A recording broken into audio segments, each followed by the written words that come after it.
Hello student, आज की class में हम कंटिन्यू करने वाले हैं अपना उत्तर प्रदेश लोक सेवा आयोग द्वारा जो सहायक अध्यापक की जो प्रशिक्षित स्नातक यानी कि पीजीटी की जो वैकेंसी निकली है राजकीय स्कूलों में, उनकी वाणिज्य के लिए जो हम सीरीज कंटिन्यू कर रहे हैं आपके साथ। ठीक है, इसके हमने 2 पार्ट ऑलरेडी डिस्कस कर चुके हैं। ये पार्ट हमारा थर्ड है। यहाँ कुछ मेरे बारे में इंफॉर्मेशन जो कि आप देख सकते हैं।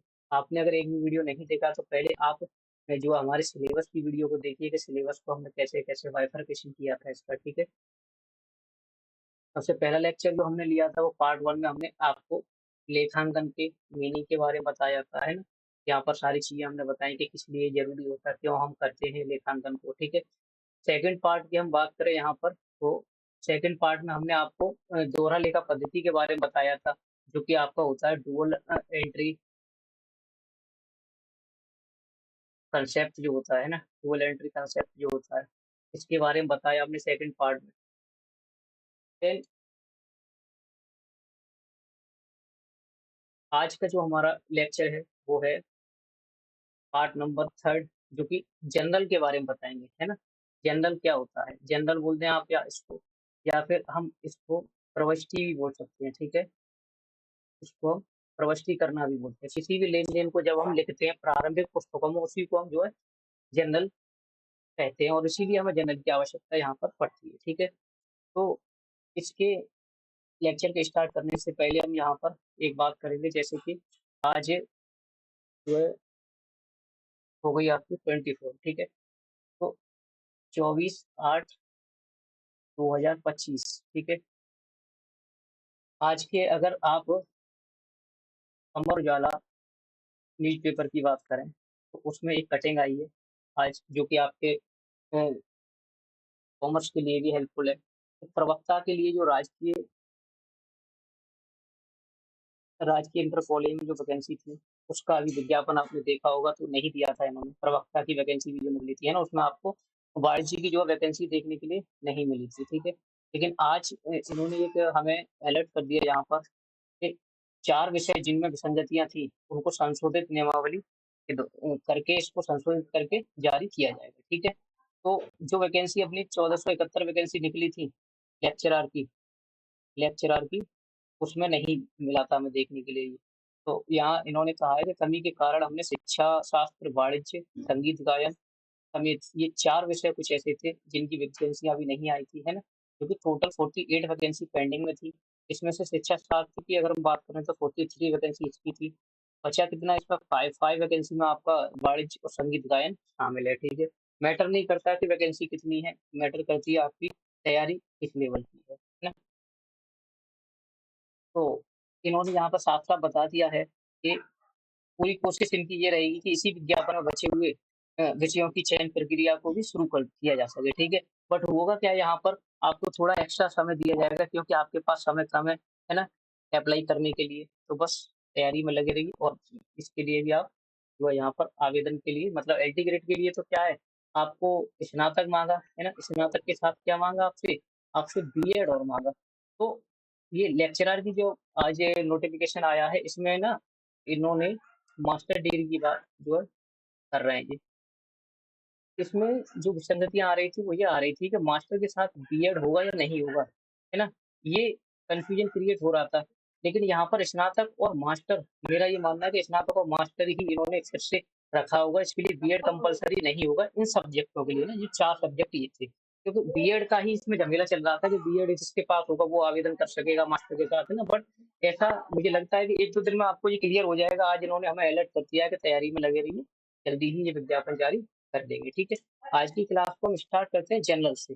जनरल के बारे में हम पढ़े तो जनरल एक प्रथम प्रवष्टि पुस्तक होती है। प्रथम प्रवष्टि यानी कहें हम तो प्राइमरी, यानी कि सबसे पहले जो हमारे कोई भी लेन देन लिखे जाते हैं ना, वो उसी पुस्तक में लिखे जाते हैं। ठीक है, यह लेन देन का कालानुक्रम रिकॉर्ड प्रदान करता है। कालानुक्रम का मतलब क्या होता है, समय, टाइम, डेट वगैरह सारी चीजों को देखकर ही हम इन पुस्तकों में कोई भी लेन देन को जो है लिखते हैं, है ना। इसमें प्रत्येक लेन देन को प्रासंगिक पूरक जानकारी के साथ दर्ज किया जाता है। तो उसमें हम जो है डेट भी लिखेंगे, है ना, हम पार्टिकुलरली उसके बारे में विवरण भी देंगे कि किस व्यक्ति से कितना सामान हमने खरीदा है। उसके बाद हम उसका अमाउंट भी यहाँ पर जो है लिखते चलते हैं। ठीक है, इसीलिए जनरल को मूल प्रविष्टि पुस्तक भी कहते हैं। ये बात आपको याद रखनी होगी। जनरल जो होता है हमारा वो मूल प्रविष्टि पुस्तक होता है। मूल प्रविष्टि का मतलब बेसिक, यानी कि सबसे पहले कोई भी लेन-देन जो होता है ना हमारा, वो यहीं पर रिकॉर्ड किया जाता है, ठीक है? क्योंकि लेन-देन सबसे पहले जनरल में ही रिकॉर्ड करे जाते हैं आपके। बात याद रखनी है आपको, ठीक है? इसी रिकॉर्ड से आप अलग-अलग खातों में इनको दर्ज करते हैं, जो कि जिसको हम क्या बोलते हैं, खाता बही। ये अगले लेक्चर में हम आपको बता देंगे जनरल के बाद कि खाता बही क्या होता है। छोटे-छोटे लेक्चर होंगे तो इसको आपको तो पढ़ने में भी परेशानी नहीं होगी, ठीक है? जनरल को सहायक पुस्तक या फिर हम कहें दैनिक पुस्तक भी कह सकते हैं। ये 2 नाम आप यहाँ से नोट करके अपनी कॉपी में रख सकते हैं कि जनरल को हम सहायक पुस्तक या फिर दैनिक पुस्तक भी कहते हैं। दैनिक पुस्तक मतलब डेली के जो खर्चे होते हैं ना हमारे, वो हम इसी में जो दर्ज करते हुए चलते हैं, ठीक है? जनरल में लेन-देन दर्ज करने की पूरी प्रक्रिया को हम क्या कहते हैं? जर्नलाइज़िंग कहते हैं। जर्नलाइज़िंग मतलब ये सारी चीज़ों का रिकॉर्ड हम रख कर चलते हैं, ठीक है? देन हम बात करें अपने खातों की, जहाँ हम जनरल एंट्री करते हैं, तो हम इस बेस पे करते हैं कि हमारे खाते कितने प्रकार के होते हैं। सबसे पहले तो हमें यही पहचान करनी होगी कि खातों के प्रकार कितने होते हैं, है ना? तो यहाँ क्लियरली विज़िबल है कि खाते हमारे 2 तरीके के होते हैं। सबसे पहले तो एक तो होता है पर्सनल, एक होता है इम्पर्सनल, है ना? पर्सनल की बात करें तो यहाँ पर इसको बोलते हैं हम व्यक्तिगत खाता, ठीक है? ये होता है व्यक्तिगत खाता आपका, और ये होगा अव्यक्तिगत खाता। अव्यक्तिगत खाता, ठीक है? 2 तरीके के होते हैं। तो व्यक्तिगत में तो केवल कौन-सी चीज़ आएगी? Natural person. नेचुरल पर्सन कौन हो सकता है? राम, श्याम, है ना? और आर्टिफिशियल पर्सन कौन हो सकता है? कोई कंपनी, ठीक है? और रिप्रेजेंटेटिव पर्सन कौन हो सकता है? जैसे कि कोई चीज़ रिप्रेजेंट करते हैं किसी चीज़ को, है ना? वहीं हम पर्सनल इम्पर्सनल की बात करें तो ये 2 तरीके के होते हैं। रियल, रियल का मतलब क्या होता है? वास्तविक। और एक होता है नॉमिनल। नॉमिनल को हम बोलते हैं नाम मात्र के खाते, ठीक है? 2 तरीके के होते हैं हमारे अव्यक्तिगत खाते। जो वास्तविक खाते होते हैं हमारे, वो सारी एसेट्स के लिए होते हैं, यानी सारी प्रकार की संपत्तियों के लिए। संपत्ति आपकी जो है मूर्त हो सकती है या फिर अमूर्त संपत्तियाँ हो सकती हैं, ठीक है? मूर्त संपत्तियों में कौन-सी चीज़ें आती हैं आपकी? मूर्त में आती हैं आपकी मशीन हो गया, है ना? फर्नीचर हो गया, भवन हो गया, ये मूर्त संपत्तियाँ हो गई आपकी। यहाँ ऑल एसेट्स लिखा है, इनको ही मैं बाइफरकेशन करके आपको बोल रहा हूँ। अमूर्त में आपकी ख्याति हो सकती है, ठीक है? ख्याति हो सकती है, कोई ट्रेडमार्क हो सकता है, कोई कॉपीराइट हो सकता है, वो सारी चीज़ें भी यहीं पे हम डिस्कस करके चलते हैं। जो नाममात्र के खाते होते हैं, वहाँ पर हम सारे खर्चों को, सारी इनकम की बात करते हैं या फिर प्रॉफिट और लॉस की बात करके चलते हैं। जैसे कि बात होती है ना रेंट की, बात होती है हमारी इंटरेस्ट की, बात होती है यहाँ पर सैलरी की, ये सारी चीज़ें हम जो है यहाँ पर लिखते चलते हैं, ठीक है? तो व्यक्तिगत खातों में मैंने थोड़ा-सा वहाँ पर बताया, और मैं यहाँ बताऊँ प्राकृतिक व्यक्तियों की बात हो रही थी। प्राकृतिक व्यक्ति मतलब मैं अभी बात कर रहा था राम की, है ना? श्याम, मोहन हो सकता है। ये सारी चीज़ें क्या है? व्यक्तिगत खातों के अंतर्गत कवर करी जाती है। जैसे देनदार का खाता हो गया, लेनदार का खाता, राम का खाता, ये सारी चीज़ें हमारी व्यक्तिगत खाते होते हैं, है ना? वहीं मैं कृत्रिम व्यक्तियों की बात करूँ तो यहाँ मैंने क्या बताया आपको, कंपनी वगैरह के बारे में बताया। जैसे कि साझेदारी फर्म हो गई कोई, है ना? कोई कंपनी का खाता हो गया, कोई बैंक का खाता हो गया, कोई क्लब का हो गया, कोई बीमा कंपनी का, और यहाँ पर बोल सकते हैं आप विद्यालय का कोई भी अकाउंट है ना? विद्यालय के खाते भी होते हैं। तो ये सारी चीज़ें हमारी व्यक्तिगत खाते के अंदर ही कृत्रिम व्यक्तियों को बोलते हैं, मतलब एक बनाया हुआ पर्सन है। ये भी पूरे इसी तरीके से काम करते हैं, ठीक है? प्रतिनिधित्व व्यक्ति के व्यक्तिगत खाते की बात करें तो जब कोई खाता किसी विशिष्ट उद्देश्य के लिए व्यक्ति का प्रतिनिधित्व करने के लिए खोला जाता है, तो इसी को हम जो बोलते हैं प्रतिनिधि व्यक्तिगत खाता। जैसे कि मान लीजिए यदि 10 कर्मचारियों का वेतन नहीं दिया गया है ना? तो इन कर्मचारियों को देय कुल राशि को जोड़ के हम एक सामान्य खाते में दिखा दें, तो उसी को हम बोलते हैं प्रतिनिधित्व व्यक्तिगत खाता। जैसे कि हम आउटस्टैंडिंग सैलरी की बात करते हैं, यानी बकाया वेतन, जिसको हम जो है एक नाम से और अदत्त वेतन जो बोलते हैं, ठीक है? तो अगर आपसे कहे कि वेतन, तो वेतन तो आएगा आपका नाम मात्र में, लेकिन कह दे आपसे अदत्त वेतन, तो अदत्त वेतन आपका जो है प्रतिनिधित्व व्यक्तिगत खाते के अंतर्गत कवर किया जाता है। इसको हम व्यक्तिगत खातों में, मतलब जो हम बात करें तो नॉर्मली पर्सनल अकाउंट में डालते हैं, ठीक है?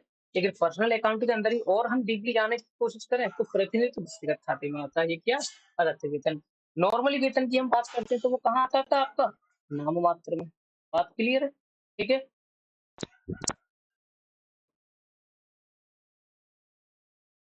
एक होते हैं वास्तविक खाते, वास्तविक को क्या बोलते हैं हम? रियल अकाउंट, ठीक है? रियल अकाउंट में कौन-कौन सी चीज़ें आती थी आपकी? एक तो मूर्त संपत्ति और एक अमूर्त चीज़ें। मूर्त में हमने क्या बताया आपको, जैसे कि फर्नीचर खाता हो गया, नकद खाता हो गया, है ना? ये सारी चीज़ें हमारी मूर्त होती हैं। वहीं सद्भावना खाता, पेटेंट अधिकार, है ना? ये आपके अमूर्त होते हैं। मशीन खाता, भवन और भूमि, ये सारी चीज़ें आपकी मूर्त होती हैं। मूर्त का मतलब सिंपल सा ये है कि जिसको आप छू सकें, टच कर सकें और देख सकें। ये सारी चीज़ें आप मूर्त में बोलेंगे, और अमूर्त में वो चीज़ें आती हैं जिनको ना तो आप छू सकते हैं, ना टच कर सकते हैं, ना देख सकते हैं, केवल आप महसूस कर सकते हैं, है ना? जैसे किसी फर्म की ख्याति क्या है, वो सारी चीज़ें। नाम मात्र में हमने सारे खर्चे या फिर सारे फ़ायदों की बात करी थी, है ना? जिसमें हम मान सकते हैं कि ब्याज का भुगतान किया, खर्चा है हमारा, हम एक्सपेंसेस मानेंगे। मज़दूरी खाता, हमने दी है मज़दूरी, खर्चा है हमारा। ब्याज हमने अर्जित किया, मतलब ब्याज हमें मिला है, तो ये हमारी इनकम हो गई या फिर हम लाभ कह सकते हैं। कमीशन अगर मिला है हमें तो हमारी इनकम होती है, वहीं अगर हमने दिया है तो ये हमारा एक्सपेंसेस होगा। ये सारी चीज़ें आप इस लॉजिक से देख सकते हैं। अगर कोई भी चीज़ आपके पास आ रही है तो ये आपका इनकम होगा या फिर लाभ होगा, और जी चीज़ें अगर आपके अपोजिटली सेम जा रही हैं आपके पास से तो ये आपका व्यय या फिर हानि कहलाएगी, ठीक है? जो कि हम कहाँ डालते हैं? नाम मात्र के खातों में डालकर चलते हैं, जनरल एंट्री के रूल्स के हिसाब से हम बात करें तो। अब हम डेबिट और क्रेडिट के नियम की बात करें तो देखो यहाँ से और आपको जो है और आसान हो जाएगा। जैसे कि देखो, व्यक्तिगत खातों की बात करें तो व्यक्तिगत खाते में जिस जिस व्यक्ति को कोई चीज़ मिलती है, उसको हम कहाँ करते हैं? डेबिट। जैसे कि मान लीजिए यहाँ हम बोले नाम ने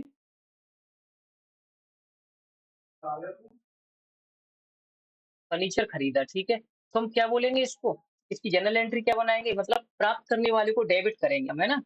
तो राम ने फर्नीचर की जगह हम यहाँ कह सकते हैं माल खरीदा, ठीक है? माल खरीदा।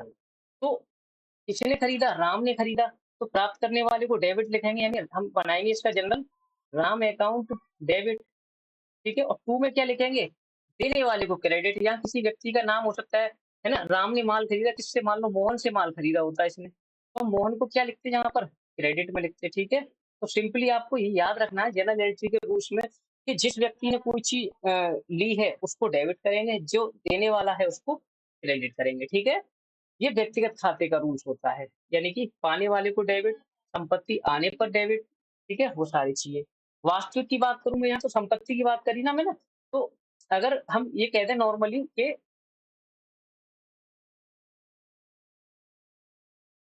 फर्नीचर खरीदा, तो हम इसका जनरल क्या बनाएँगे? हमारे पास क्या आया? हमारे पास आया फर्नीचर, तो हम इसका जनरल बनाएँगे फर्नीचर अकाउंट डेबिट, क्योंकि रूल्स में क्या कह रहा है कि जो चीज़ आएगी वो डेबिट होगी। तो हमारे पास फर्नीचर आया, हमने डेबिट में लिख दिया। टू में क्या लिखेंगे? जो बाहर जाएगा वो क्रेडिट होगा। बाहर क्या गया? हमने फर्नीचर खरीदा तो हमारे पास से तो कैश गया होगा, है ना? तो जो चीज़ आ रही है, वास्तविक का रूल क्या है कि जो चीज़ आ रही है वो डेबिट, जो चीज़ जा रही है वो क्रेडिट। पैसा गया क्रेडिट हो गया, संपत्ति आई डेबिट हो गई, ठीक है? वहीं हम व्यक्तिगत में क्या कर रहे थे कि प्राप्त करने वाले को डेबिट करेंगे और देने वाले को क्रेडिट करेंगे, ठीक है? अब यहाँ पर अगर मैं वास्तविक में सॉरी व्यक्तिगत में मैं एक और एग्जांपल लूँ कि मोहन को पेमेंट किया हमने, मोहन को पैसे दिए, तो मैं क्या करता यहाँ पर? पाने वाले को डेबिट, तो मैं एंट्री बनाता यहाँ पर मोहन अकाउंट डेबिट टू, देने वाले को क्रेडिट। अगर किसी व्यक्ति का नाम होता तो यहाँ हम उसका नाम लिख देते, वरना था कि इसमें कैश लिख देंगे यहाँ पर। मैं नाम मात्र के अंतर्गत आऊँ तो नाम मात्र हमारे खर्चे और फायदे की बात करके चलता है। तो अगर हमारा कोई नुकसान हो रहा है या फिर घाटा हो रहा है उसको डेबिट करेंगे। मान लीजिए किराया दिया, आपने किसी को किराया दिया, तो ये आपका क्या है? घाटा है, या फिर हम कहें तो एक्सपेंसेस है आपका। तो किराया दिया तो जनरल क्या बनाएँगे? डेबिट क्या करेंगे हम? घाटे को। घाटा किस चीज़ का हुआ? हमारा रेंट का, ठीक है? लाभ होने पर आप इसकी चीज़ को क्रेडिट करेंगे, है ना? तो इसका जनरल अगर मैं पूरा करूँ तो ये कैश होगा क्रेडिट में, क्योंकि पैसा जा रहा है। वहीं अगर ये मुझे मिला होता किराया, किराया मिला होता तो सेम इसका अपोजिट लिख देता मैं। पैसा आने पर डेबिट टू किस चीज़ का पैसा आया? रेंट रिसीव्ड का, ठीक है जी? बात क्लियर है? इसके बाद जो हमारा ये खाता बही का अगला पार्ट है, पार्ट 4। इसको हम नेक्स्ट लेक्चर में कवर करेंगे। तब तक के लिए आप हमारे साथ बने रहिए। इसकी प्लेलिस्ट में आपको जो है दे दूँगा, जिससे आप एक जगह सारी वीडियो को देख सकते हैं, ठीक है? आई होप लेक्चर आपको अच्छा लगा होगा, लेक्चर अच्छा लगा तो लाइक कीजिए, चैनल को सब्सक्राइब कीजिए। Thank you so much.